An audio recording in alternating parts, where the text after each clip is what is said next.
রাস্তাঘাটে? এক মাসের চাকরির বেতন তো গাড়ি ভাড়াই যাইতাছে গা। এক মাসের বেতন গাড়ি বেড়ে যেতেছে গা। এত এত পরিমাণ মানে ভাড়া দিয়ে আপনি দেশে কেন যাচ্ছেন? যাচ্ছি, বাচ্চা কাচ্চা আছে, স্বামী সন্তান আছে, সব আছে, তার জন্য দেখতে যাচ্ছি। এই যে অনেকেই দেখলাম ঈদ বোনাস পায় নাই, বেতন পায় নাই, তারাও তো দেশে যাবে, আর আপনার এক মাসের বেতন চলে যাচ্ছে ভাড়া দিতে, তারপরেও তো আপনি খুশি হয়ে গেছেন। বেতন তো অর্ধেক মাসের বেতন দিয়েছে। অর্ধেক মাসের বেতন দিছে না?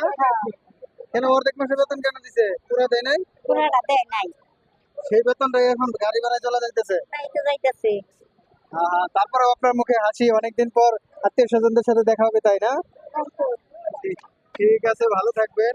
আসলে এখন দেখতে পাচ্ছেন এখানে কিন্তু অনেক যাত্রী এবং প্রচুর পরিমাণ কিন্তু যাত্রীদের ভিড়, ঘরমুখ মানুষের প্রচুর ভিড় এখানে দেখতে পাচ্ছেন। আহ, বিশেষ করে এই যে ফুটওভারটি ভর্তি মানুষের চলাচল শুরু হয়েছে, এবং এখানে আমি যত দূর চোখ যায় দেখেন মানুষ আর মানুষ। আমি জানার চেষ্টা করব আসলে এই মানুষগুলো কি পরিমাণ ভাড়া দিয়ে কে কোথায় যাচ্ছেন, সকলের কাছ থেকে একটু জানার চেষ্টা করবো। আচ্ছা ভাই, আপনি কোথায় যাবেন? রংপুর। আচ্ছা, এই ভাড়ার অবস্থা কি? ভাড়া কেমন যাচ্ছে? ভাড়া তো যাইতেছে অনেক অনেক, এটা কি আগের থেকে ডাবল? আগের থেকে বেশি হইতেছে এখন, অনেক বেশি না? তারপরেও তো যাইতে হচ্ছে। আচ্ছা ঠিক আছে, যান, ধন্যবাদ। আসলে ভাড়ার অবস্থা সবাই বলছিলেন যে ভাড়া প্রচুর পরিমাণ ভাড়া নেওয়া হচ্ছে। ভাড়া কিন্তু মানে দ্বিগুণের বেশি। অনেকেই আবার এখানে একটু বিরতি দিচ্ছেন, দাঁড়িয়ে আছেন, অনেকেই অনেক দূর থেকে আসছেন। ভাই, আপনি কোথায় যাবেন? সিরাজগঞ্জ যাবেন। ভাড়া কেমন? মাত্র আসলাম তো আমি যে এখনো ভাড়া দেখা হয় নাই? গাড়ি পাই না গাড়ি পাচ্ছেন না এখনো? গাড়ি কি কম? গাড়ি অনেক আছে মানে এখন আমি মাত্র আসলাম তো এই জন্য এখনো মাত্র আপনি প্রস্তুতি নিতে পারেন নাই, মাত্র হচ্ছে আসছে। ঠিক আছে, থ্যাংক ইউ।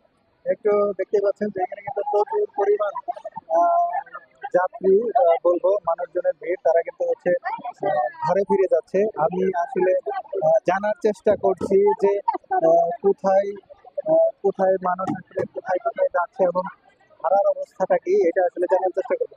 আপনি কোথায় যাচ্ছেন? কুড়িগ্রাম যাবে ভাইয়া হ্যাঁ, কুড়িগ্রাম যা আচ্ছা, ওই কুড়িগ্রামের ভাড়া কেমন কি? এই 45-47 হাজার টাকা যে যেমন বাচ্চা আর কি যে যেমন পারতেছে নিতেছে। ভাড়া কি বেশি বাড়ি বাড়ি বেড়ে গেছে? তেমন বেশি ভাড়া বাড়ি তেমন বেশি ভাড়া বাড়ে নাই না? অনেকেই বলতেছে যে দ্বিগুণ বেশি। কি বলেন? কি বলেন?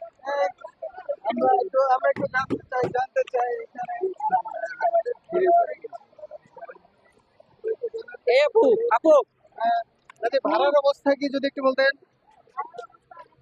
আচ্ছা, আসলে এটা বলতে দিয়েছে না। উনি তো তখন তো কথা বললো ভাই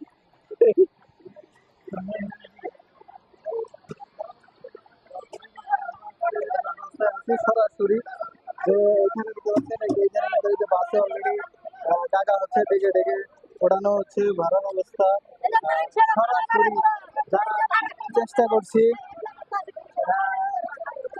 আমি আসলে একটু জানার চেষ্টা করবো। আপনার একটা প্রশ্ন করি, কোথায় যাবেন? কোথায় যাচ্ছেন আপনি? সরিষাবাড়ি। সরিষাবাড়ি, জামালপুর। ওইখানকার ভাড়া কেমনি কি? 700 টাকা 600 টাকা চাইতেছে। ভাড়া কি বেশি নিচ্ছে? মনে তো মনে হয় না? আপনার কি মনে হয় ভাড়া বেশি নিচ্ছে?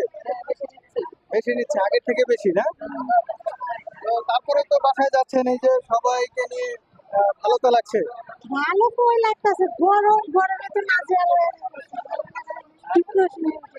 ঠিক আছে, ধন্যবাদ। এখানে কিন্তু আসলে দাঁড়ানোর নয়। আমি একটু যাত্রীদের কাছে থেকে জানার চেষ্টা করবো যে ভাই কোথায় যাচ্ছেন আপনি? জামালপুর। জামালপুর, ভাড়া কেমনে কি দিচ্ছেন? 500 টাকা। ভাড়া কি বেশি? মোটামুটি ঠিক আছে। ঠিক আছে না? Okay, ঠিক আছে, ধন্যবাদ। এখানে দেখতে পাচ্ছেন যে বাসে সরাসরি নিয়ে যাচ্ছি, ভাড়া কিন্তু ঠিক আছে। আপনি কি গাড়ির লোক? জি।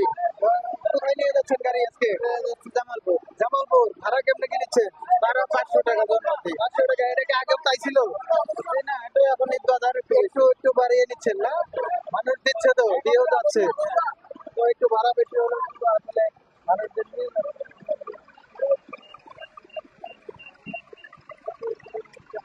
দেখতে পাচ্ছেন টোটালি এইদিকে, এই যে এই ফুটওভারটা যদি আপনাদেরকে দেখাই, দেখেন কি পরিমাণ মানুষজন, এবং এখানে দেখেন প্রচুর পরিমাণ মানুষ, ঘরমুখ মানুষ, লাখ লাখ মানুষ আসলে তাদের বাড়ি যাচ্ছে।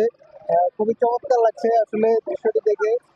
মানুষ কিন্তু আসলে এখন ঘরে যাওয়ার জন্য এই ঈদের মাত্র আর এক দুই দিনের মতো আছে। তার থেকে বোঝা যাবে যে আসলে কয়দিন আছে, হয়তো একদিন অথবা 2 দিন পরে ঈদ। মানুষের ভাড়া বেশি নিলেও তারা কিন্তু আসলে বাড়ি যাওয়ার জন্য খুবই উৎসাহী দেখতে পাচ্ছি। সরাসরি আপনাদের বিষয়টি দেখালাম।